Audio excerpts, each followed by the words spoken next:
the north of France. So at this point, this is 1534. This is the end of the Middle Ages, and Gent is a really huge city for the time being. At that point, it had about 60,000 inhabitants. Now you think, that's not so big, and you are absolutely right. But for that time, in the Middle Ages in Europe, it was really, really big. And the only city that was bigger than Gent at that time in our region was Paris. So London, but also Amsterdam, Keulen, they were Brussels, Antwerp, they were really, really small compared to what Gent was. And what you see here is what Gent was. It was a city that was completely walled in. And what you see here, you see it here, you see one here, you see one here, you see one there, you see them all around. These are the gates of Gent. And now if you live near Dampoort, Brugse Poort, Muidenpoort, Keizerpoort, the poort part means gates.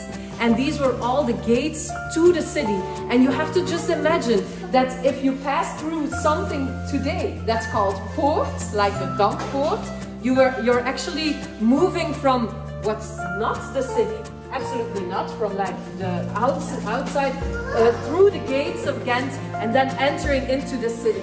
And what you can see is that it's quite a large city. You can see that from this view. But you can also see that there is a big difference between the insides and the outsides. And what you have here, these little white stripes, is something very, very special. Does anyone know what it is? Nee, het is geen water. Het water is dit hier. Wat? What do you think it is? No? That?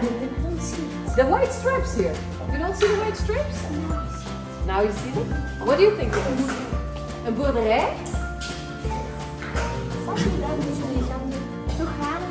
No. It was actually linen. What linen? This is a cloth.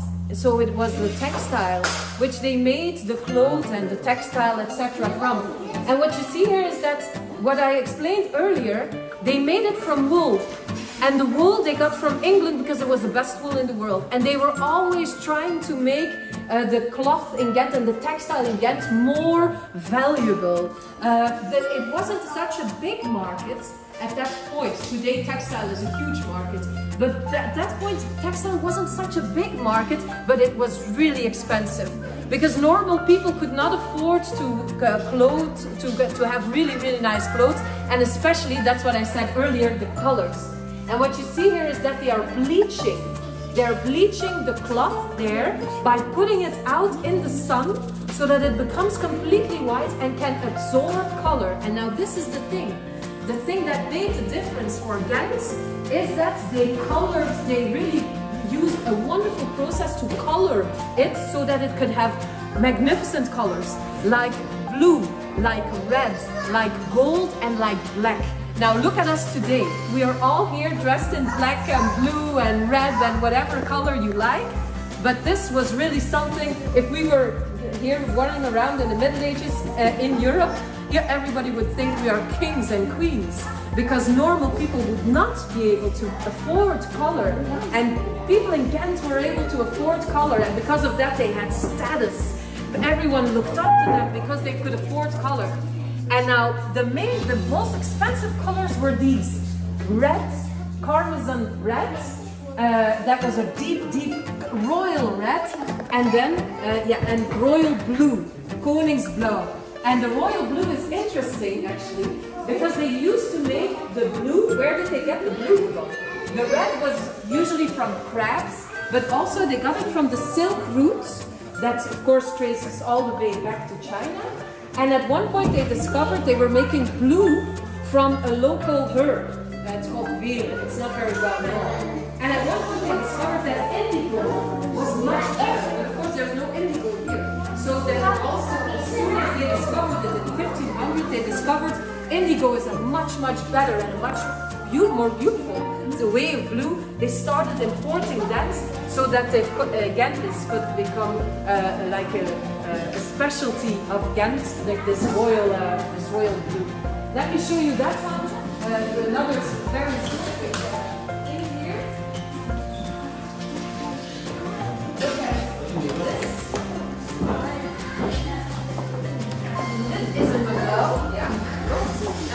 No? What's this lady doing? yeah. She's petting a lion.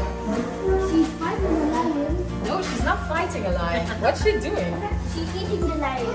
This is one of the most valuable pieces. Of course, that's really a top piece. This is a really nice story to it as well. It's a triangular flag. Now today I read that Nepal is the only country in the world that has a triangular flag. That's right. The triangular flags were very, very common in the Middle Ages in Europe. And this is the only one that we actually have kept. And it's really by accident, as all good things are, of course. It was lost for a very long time. Nobody thought they had it. And it was lost they just put it between some boxes, and at one point they were cleaning out something and they discovered this flag that dates back to the 1500s. So it's really old. Not only that, it's also one of the only artworks that we have of medieval women. Because the art guild, so the making art, was actually something that was mostly done by men during the Middle Ages, but this was made by Agnes van den Bosse, that was her name. And so what you see is the flag of Gent, representing Gent. Now what you have here, this girl here, it's a woman. Yeah, what's she doing? She's petting the lion. She's petting the lion. And this girl here is the Virgin of Gent, the Maagd van Gent. It's also a beer, it's also a cafe, you might have heard of it. The Virgin of Gent, which means actually what it represents, the symbol of this girl, is that this is the walled-in city. It's walled in, it has gates, you cannot enter her. She is completely clean, she is pietous, and she will defend her property, her court. This is her court. This is the grass that you see here. But what is she doing? She is petting a lion. She's stroking the lion. Why is she doing that? Om bier te maken? Yeah, could be. No, that's not it. This lion. It's not a cat, no. It's the Count of Flanders. Because of course we have a Count's castle. You remember, you know all about the Count's castle, of course. But Gent, this is Gent. And this is the Counts of Flanders.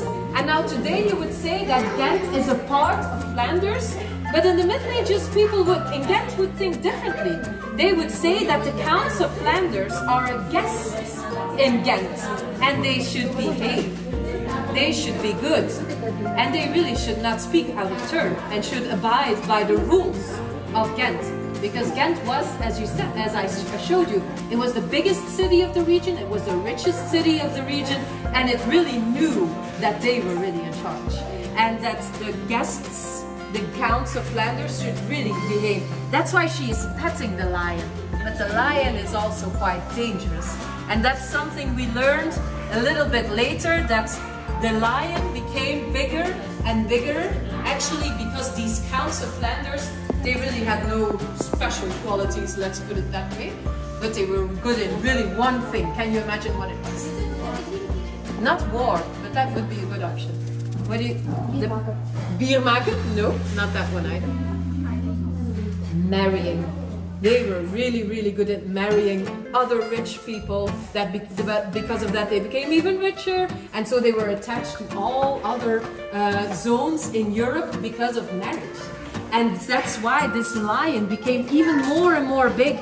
And Gent stayed this walled-in city, this closed city, until this lion became so big that they couldn't really defend themselves against it anymore. It's a beautiful picture, right? This is a carpet. And look at her beautiful clothes. It's not a carpet, but it's a flag. And look at her beautiful clothes, again showing off what kind of clothes Gent could make, what kind of specialty brands they had in Gent. Let's move forward.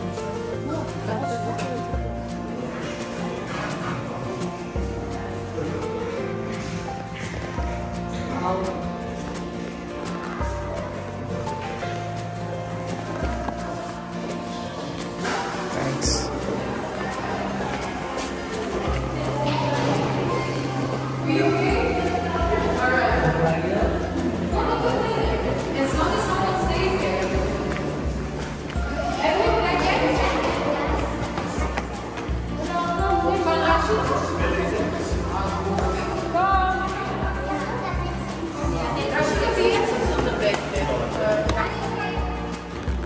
here?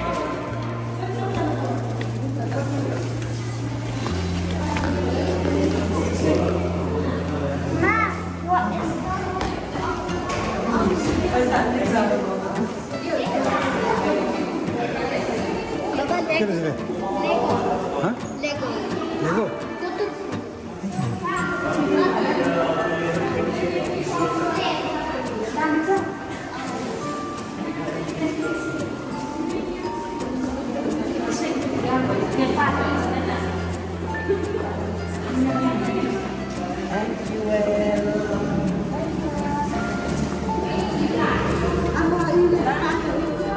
Hello.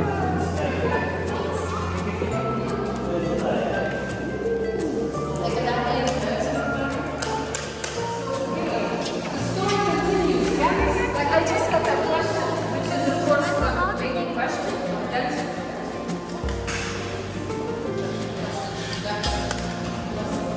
But this is of course the big question. Why is such a big city in the Middle Ages? Why is it not today? Why are Holland or here not in the main part, the main city of Belgium, not even in the main part of Europe? Why?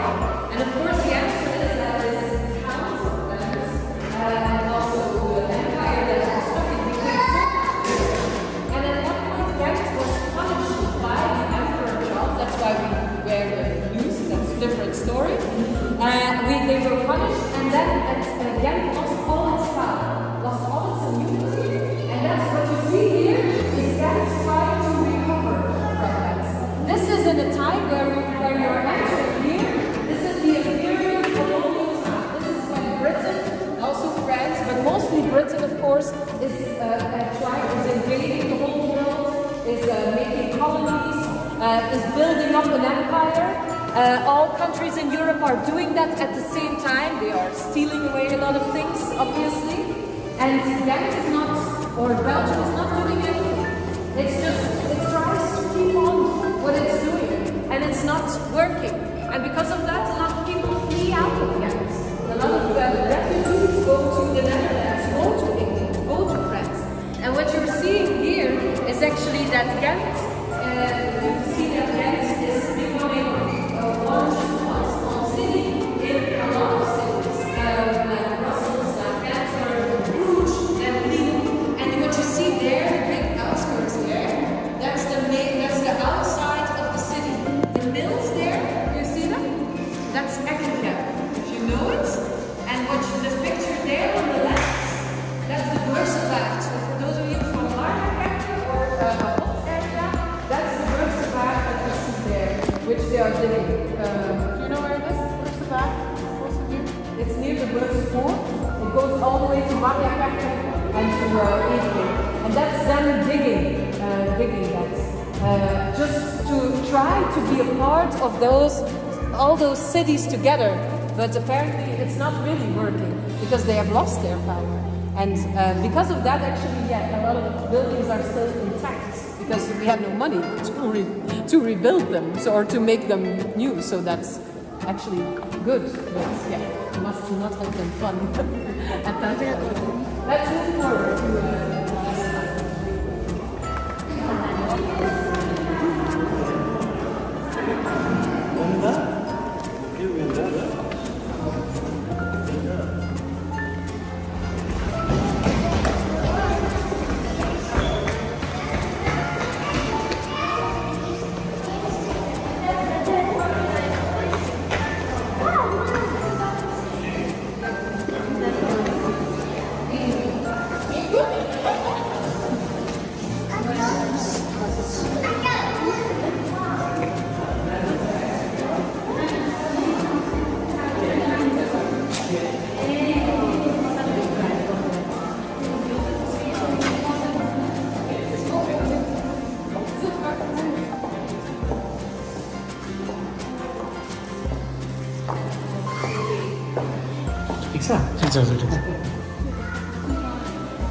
Right, I told you we would take a really quick trip.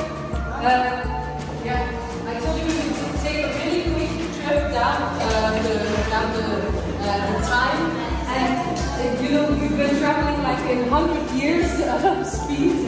So we came from the Middle Ages, the early Middle Ages, the start of Ghent, traveling all the way to the Middle Ages, and then traveling through the 17th, 18th century. And now we are here in this room that is actually about the 2 centuries, the 19th and the 20th. And so I told you that Ghent was struggling, not having a real power, but that changed completely in the beginning of the 19th century. You can see it there, and I think that you all know it because it's so visible still today in Ghent, and that is because of industry. Ghent became an industrial city in the beginning of the 19th century with all factories, cotton factories that were built.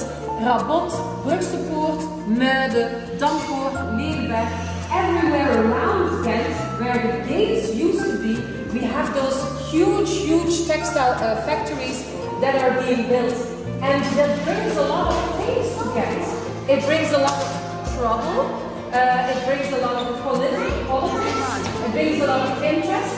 And what you see here is actually a little bit of a mishmash. Because we are still looking for some answers, and we're still, you know, it's not just a story, it's so many different stories. And when you look at this wall, you can see all kinds of fragments of this history. For example, we have a socialist movement coming to the front, because of course there's so much poverty in Ghent. You also have the university, because of course these factories, they need new techniques, they need new inventions. So we have a big university that's coming up. Because of these factories, there's also this question, how about the air we breathe? These factories are really polluting. At one point we can't breathe, so what are we going to do? And it also brings a lot of questions about politics, etc. And that's actually what you see here. But my main focus, I have to show you here, because this is the only thing that we can really show for it.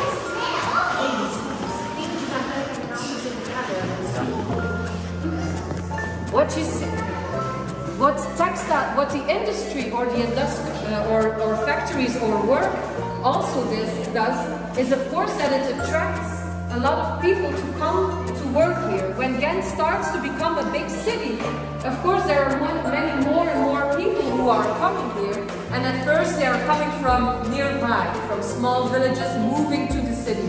And then from the Netherlands, moving to Ghent. And from France, and from Spain, and from Turkey, and from Morocco. And then also always from further away. And this is migration history. It's very hard to get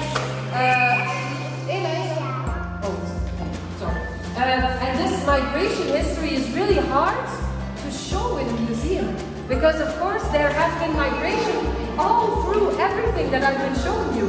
From the beginning until today, there's always been migration, and migration is so important to a city. I always say that speaking to students as well, there is no city without migration. And the city needs migration to change constantly and to renew. But how are we going to show that? How are we going to explain that? And there is just one thing that we have here, because it's really special here. Wait, now there's too much sound. And then is this, can anyone recognize what it is? Cassettes, yeah, it's cassettes. I'm so happy that you still recognize that, because yeah. I don't think that you ever listened to a cassette, or have you? This cassette was actually, it's Turkish music cassettes, which the Turkish community, of course, you know, is really big in Ghent. But they came here from the 60s on, and they had now today, of course, you have phones, we can contact, we can speak to our parents, whichever country in the world they are living in. But those communities did not. And so what they had was these music cassettes. And so they sometimes they recorded the voice of like their mother or their father or their sister. They recorded their voice in Turkey and they sent them here. There were no phones, they couldn't read or write. And so the cassettes, to many people of the Turkish community, is very valuable because it's so personal, and they disguise them as like music cassettes with this music from the homeland. And this is the only thing that we have now in this museum. museum that is attached to this kind of migration. And so the question that I am working on mostly is, how can we show how important migration is to a city, and by you know, having an object or a story that we can show and explain to people. This is really important, and migration is not new. It's always been here, and it's a very normal human thing. And to show how important it is, it's really difficult. So that's my work actually. That's what I'm trying to find. Let's go outside. Mali ride dari kasate. Good.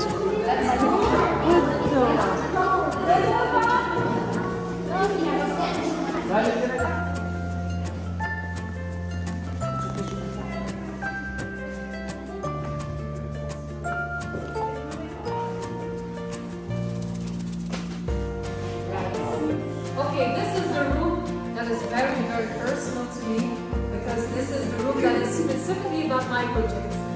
And so I told you in the last room that we were in that we've been looking for this answer. Like, we know migration is so important. There's so much research about it in the history.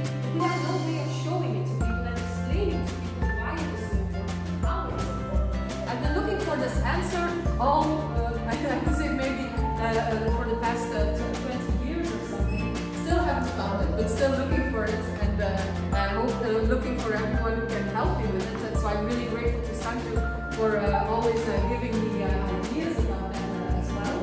And the last couple of years, since 2018, we've been doing specifically this project to look more into how can we get an answer to that? How can we explain all these different layers into the history of Gent? And this is called the Square Kilometer, and this room is specifically about Hubble. But come closer and you will see it.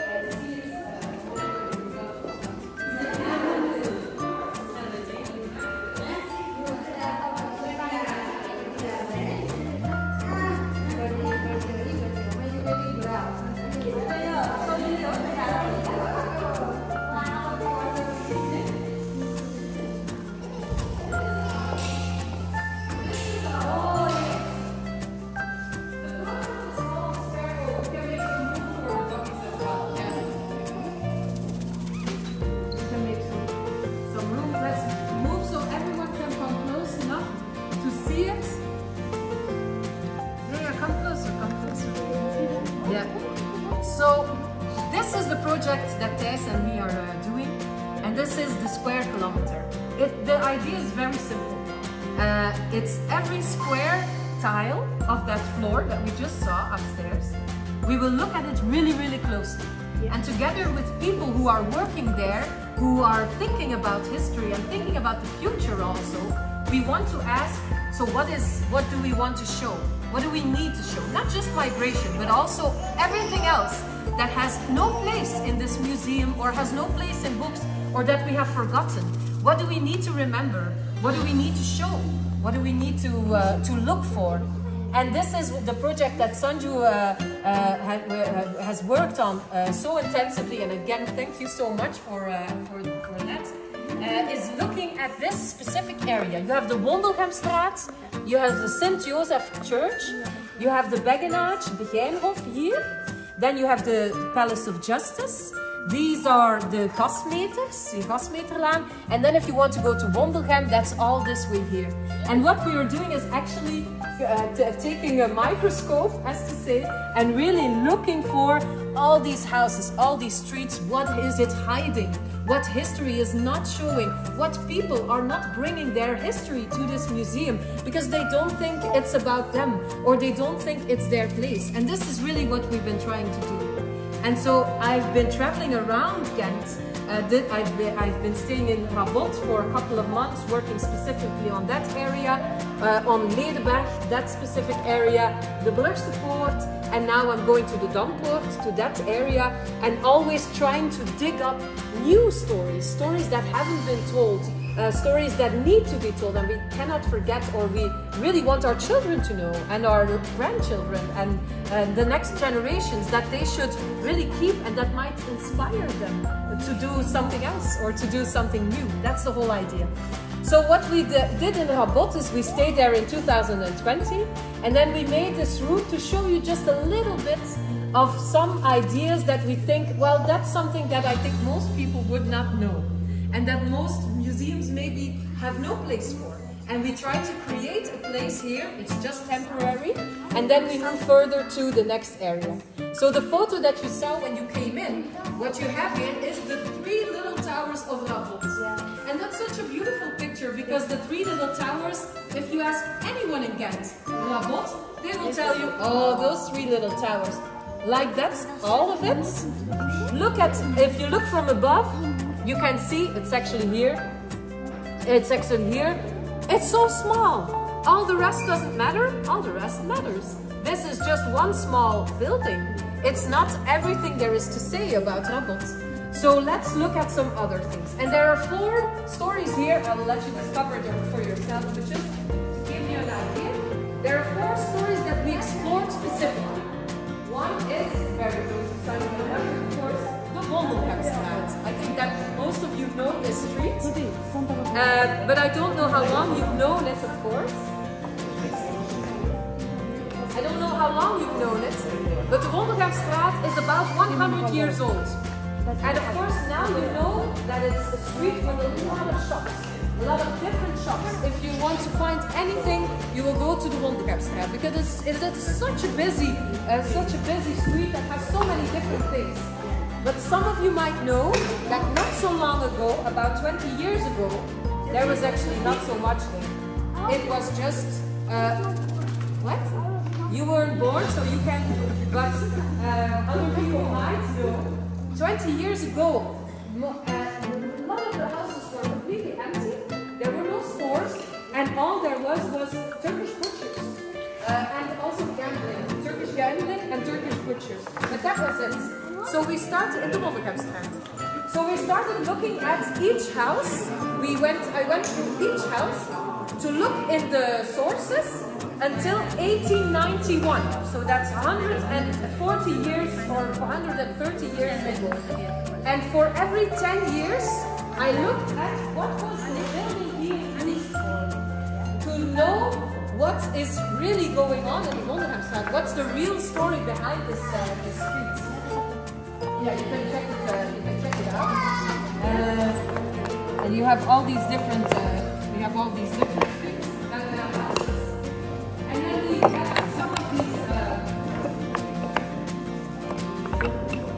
Then we get in some of these stories here. Why is the Wandelhemstraat so successful now, and why wasn't it before? And why was it successful in the 1960s, but not before that? And it has to do with who buys there. So you have the neighborhood who buys there, but there's always been a lot of passage also, and then specific shoppers. Today you have a lot of specific shoppers who will come to the Wandelhemstraat because there are things there you cannot find anywhere else. And this was not the case about 20 years ago. Okay, just the last things I want to show you. Yeah, it's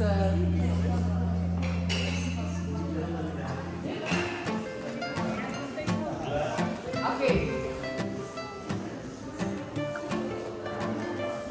So you might know. Okay, I'll just go crazy. So yeah, the question here was what we discovered is there are 14 religious places in Rabot, meaning there are, again I have to check, 5 mosques, 8 churches, and 1 temple, a Buddhist temple. That is in Rabot. It changed while I was there, so it's difficult. But then the question is, of course, why are there 14 religious places in 1 square kilometer? That's really, you cannot find it anywhere else in Gent. You will maybe find a mosque or 2 and a church or 2, but 14 religious places in 1 area, that's really a lot. And so this is what we looked into for this. And on this screen here, we were looking for women specifically, because there is a lot of history is written specifically about men, and the women are kind of like invisible. So we went to look specifically for women who might have a story of their own, and we found women with a story there. And then the last part here, oh yeah, this is nice, right? You can just look up your street, and it will show the history of that street on the computer, but now that you explained probably already, there's a big project in the university where they are making this accessible. They try to make it accessible online so that you can Google your own, or you can look for your own street. You will have they will show you what it was 100 years ago, 200 years ago, 300 years ago, etc. And then there's just this one thing. Dan nog wel vakjes.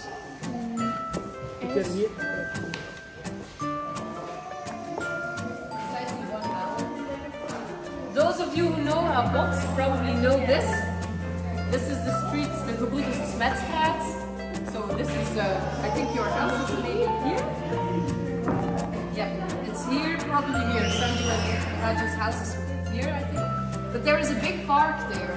It's called the El Paso Park. But and now it looks like a place that you wouldn't really think of as a historical place, but it's like an open air museum. What it was actually graveyards. This was a graveyard in the 18th century outside of Gent, which they changed, but they had a school here, and then this whole thing with the white here, this was the graveyard. But at one point they decided that it's not a good idea to have all these dead bodies here in the middle of the city. You have to put them outside of the city, and they changed this into here there were some buildings, but for people who had no houses, so for homeless people actually. And then the other part they made into a park. This is the park that is still the park. The kids are playing there. But at one point they decided to have a swimming pool in the park. And so the consequence of this all, it still exists today. It's like an open area where you have now a mosque, and you also have like playgrounds, etc. Is that until the 1990s, kids who dug a little too deep there ended up with skulls in their hands because it used to be a graveyard. So this is, it's interesting if you think about your home or your environment as being something that existed for 2,000 years, and if you dig deep enough, then you know it shows that there is history there in the ground as well. So the last thing is that what we always try to make is we have some plans that we make, but we also have these postcards with just some fragments of the history of Rabot. We also made them for support and also for the bed, but we haven't made them for the other places. And they're all just fragments from the history of Rabot, from the things that we have pictures from. And you can take any of these you like. It's free. For example, this shows the Turkish families who just arrived in the 1960s, and it's the mothers making blankets for the brides. Here is this picture. So please look around, take whatever picture you have, and then we are going to get some. So before we go, Tina, before we go, we all stand there in the two rows. Yeah. And then we make a pose like this. Yeah. And we take a picture. Okay, great. It's a smart idea. Yeah. Nobody to miss. Yeah, nice.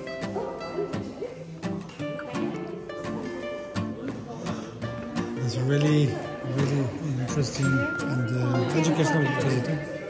Picture of rain. Bro.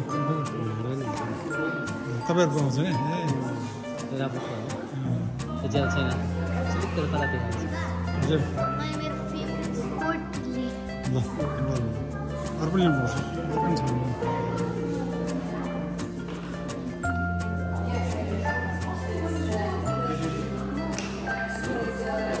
कानमा सुन्दैछ भन्दै कानमा सुन्दैछ क्या music आइरहेछ speaker छ speaker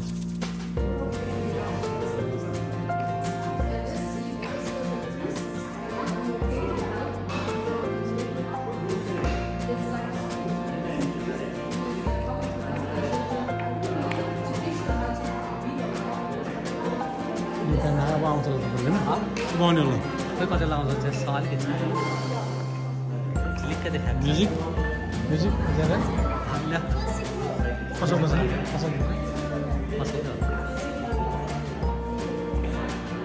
पुरानो नयाँ mix गरेर चाहिँ video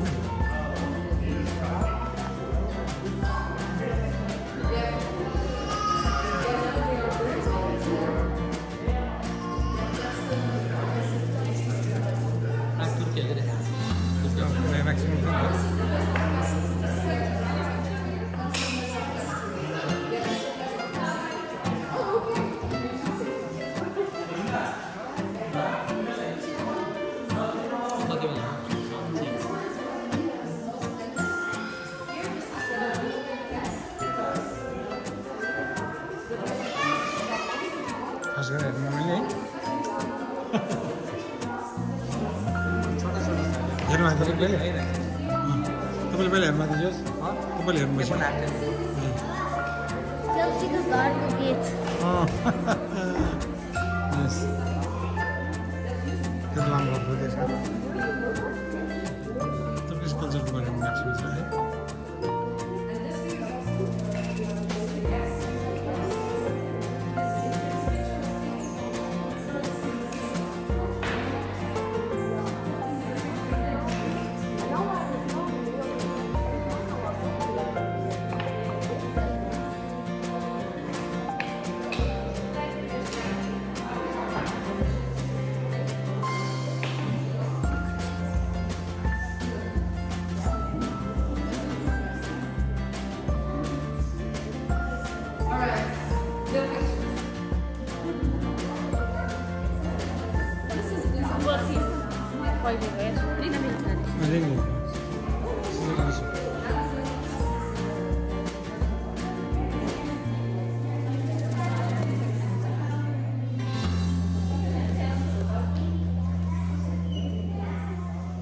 Okay, picture time.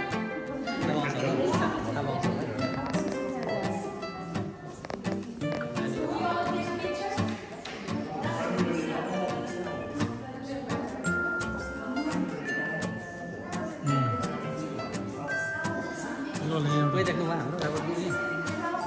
Lọt sáng. Thế thì nó đi là sao? Đây là cọc lọt sáng. Nhà lên đâu nhà có? Yes, this is and it's going to happen something.